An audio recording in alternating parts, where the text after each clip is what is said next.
یہ قرآن ایک بابرکت کتاب ہے جسے ہم نے آپ صلی اللہ علیہ وسلم پر نازل کیا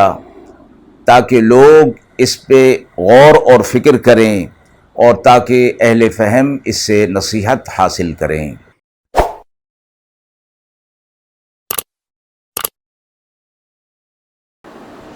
بسم اللہ الرحمن الرحیم۔ السلام علیکم ورحمۃ اللہ وبرکاتہ۔ ناظرین کرام، درس قرآن مجید کے آج کے اس پروگرام میں ہم سورۃ التوبہ کی آیت نمبر 94 تا 96 کا ترجمہ اور تفسیر پیش کر رہے ہیں، اور آخر میں پوچھے گئے سوال کا جواب ہوگا۔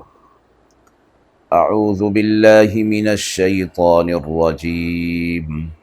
بسم اللہ الرحمن الرحیم۔ يعتذرون إليكم إذا رجعتم إليهم قل لا تعتذروا لن نؤمن لكم قد نبأنا الله من أخباركم وسيرى الله عملكم ورسوله ثم تردون إلى عالم الغيب والشهادة فينبئكم بما كنتم تعملون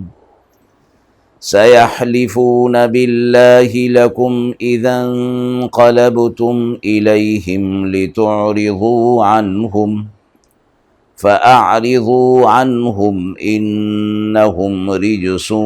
ومأواهم جهنم جزاء بما كانوا يكسبون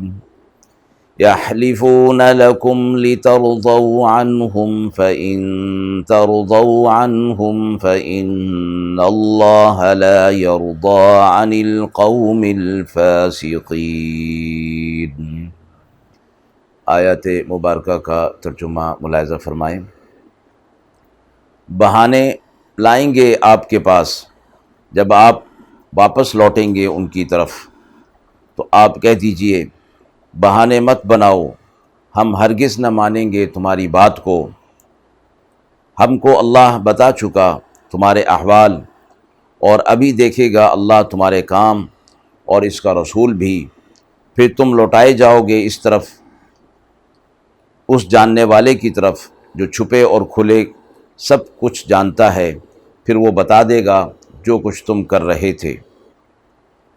اب قسمیں کھائیں گے اللہ کی آپ کے سامنے، پھر جب تم پھر کر جاؤ گے ان کی طرف تاکہ تم ان سے درگزر کرو، سو آپ ان سے درگزر کریں،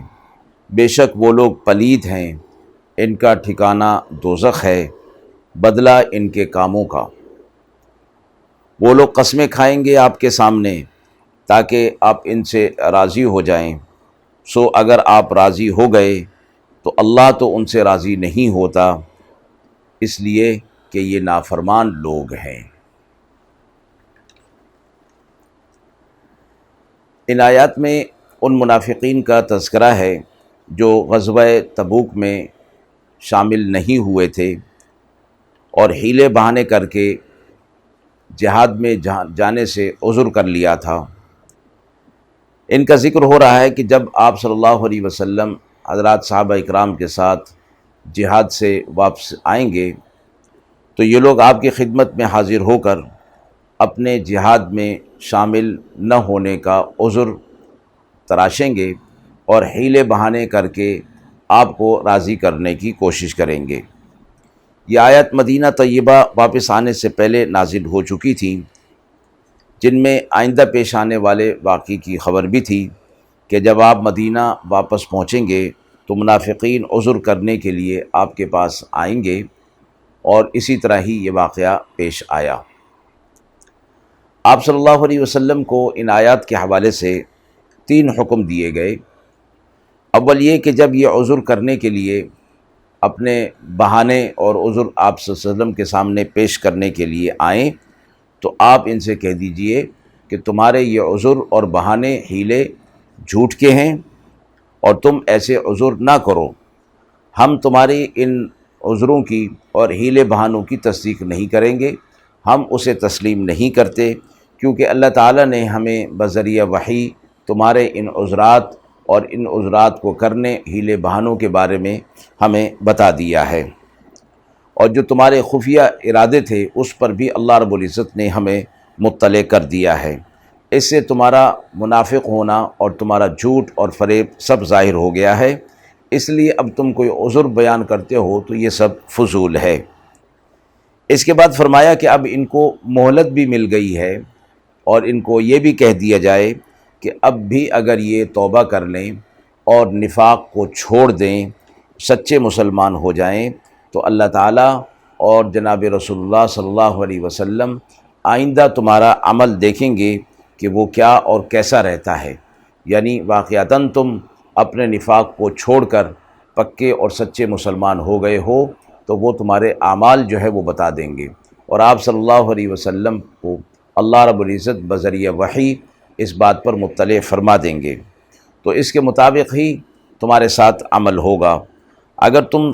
توبہ کر کے سچے مسلمان بن جاتے ہو تو پچھلا تمہارا کفر اور نفاق سب کچھ معاف کر دیا جائے گا، ورنہ اس قسم کے جھوٹے ہیلے بہانے اور عذر تمہیں کوئی فائدہ نہیں دے سکیں گے۔ دوسرا حکم دوسری آیت میں یہ بیان ہوا کہ یہ لوگ آپ صلی اللہ علیہ وسلم کی واپسی پر جھوٹی قسمیں کھا کر آپ کو مطمئن کرنے کی کوشش کریں گے، اور مقصد ان کا کیا ہوگا کہ آپ صلی اللہ علیہ وسلم ان سے اعراض کریں، ان سے درگزر کریں اور ان کو لعن طعن نہ کریں، تاکہ دوسرے مسلمان بھی انہیں اس بات پر لعن طعن نہ کریں کہ وہ لوگ جہاد میں شریک نہیں ہوئے۔ آپ صلی اللہ علیہ وسلم ان کی جہاد میں غیر حاضری کو نظر انداز کر دیں، چونکہ آپ صلی اللہ علیہ وسلم جب ان سے اعراض کریں گے اور ان کی غیر حاضری کو نظر انداز کریں گے تو دوسرے مسلمان بھی ان پر بات نہیں کریں گے اور انہیں ملامت نہیں کریں گے۔ اس پر یہ ارشاد ہوا کہ ان کی اس خواہش کو آپ پوری کر دیجئے، فَأَعْرِضُوا عَنْهُمْ، یعنی آپ ان سے اعراض کر دیجئے اور ان پر ملامت اور سرزنش نہ کیجئے، اور ان سے اچھے تعلقات بھی نہ رکھیے، کیونکہ ملامت سے کوئی فائدہ نہیں کہ جب ان کے دل کے اندر ایمان ہی نہیں اور نہ ہی یہ لوگ ایمان کی طلب رکھتے ہیں، تو ملامت کرنے کا کوئی فائدہ نہیں ہوگا۔ تیسرا حکم تیسری آیت میں یہ فرمایا گیا کہ یہ لوگ قسمیں کھائیں گے، آپ کو اور مسلمانوں کو راضی کرنا چاہیں گے، یعنی اپنے عذر پیش کرنے کے بعد ان عذرات کو سچا ثابت کرنے کے لیے جھوٹی قسمیں اللہ کی کھائیں گے، تاکہ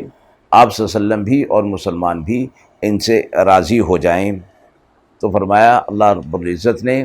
کہ آپ صلی اللہ علیہ وسلم ان کی اس خواہش کو پورا نہ کریں، یعنی اپنی رضامندی ان کے سامنے ظاہر نہ کریں،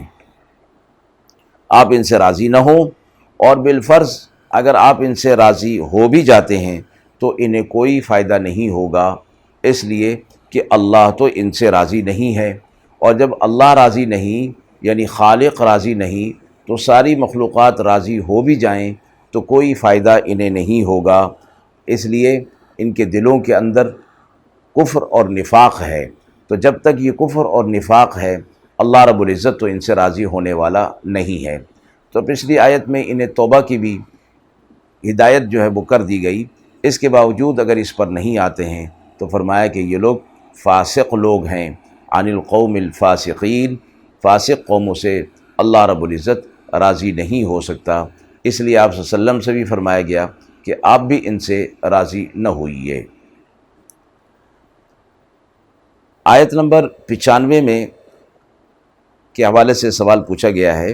کہ منافقین کے لیے رجسن کا لفظ کن معنی میں استعمال ہوا ہے؟ عربی زبان میں رجس کا معنی پلیدی اور ناپاکی کا ہوتا ہے، اور یہ کفار اور منافقین کے لیے یہ لفظ استعمال یہاں فرمایا کہ یہ لوگ ناپاک ہیں اور پلید ہیں، یعنی جب ان کے اندر ایمان نہیں، ایمان نہ ہونے کی وجہ سے یہ لوگ پلید ہیں، ناپاک ہیں، اگر ایمان آ جاتا ہے تو یہ پاک اور صاف ہو جائیں گے، تو اس لیے فرمایا کہ ایمان کے بغیر ان کے اندر پلیدی ہے، ناپاکی ہے، رجس ہے، تو ان سے اہل ایمان کو دور رہنے کا حکم دیا گیا، اور کفار اور منافقین کے ساتھ تعلقات نہ رکھنے اور ان سے دور رہنے کا حکم بھی فقہا نے فرمایا اسی حوالے سے ہے کہ یہ لوگ چونکہ ناپاک ہیں، رجس ہیں، پلید ہیں، اہل ایمان کو ان سے دور رہنے کا حکم دیا گیا، جس طرح کہ اور ناپاک اور بری چیزوں سے، حرام چیزوں سے اہل ایمان کو دور رہنے کا حکم دیا گیا ہے، اسی طرح یہ لوگ بھی کفر اور نفاق کی وجہ سے پلید ہیں، اہل ایمان کو فرمایا گیا کہ ان کے ساتھ تعلق نہ رکھا جائے اور ان سے دور رہا جائے۔ وآخر دعوانا ان الحمد للہ رب العالمین۔